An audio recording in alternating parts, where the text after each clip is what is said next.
Guys, today we talk about how can you select or add your education on your Lumosity app. We go to figure out the solution on how you can do that on your app.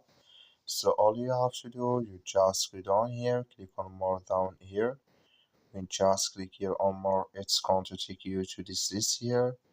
So then you click here on account settings. When you just click on it here, then it's going to take you to this list here. You click here on edit profile.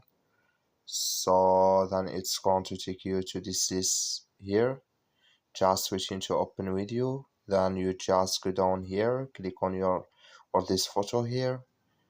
So then it's going to take us to this list here. Then you go down, come here to education, and here can you select education in this list here. So here, like you see,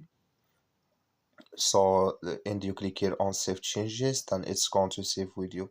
That's all you have to do. Thank you for watching. Don't forget to support us by like and subscribe.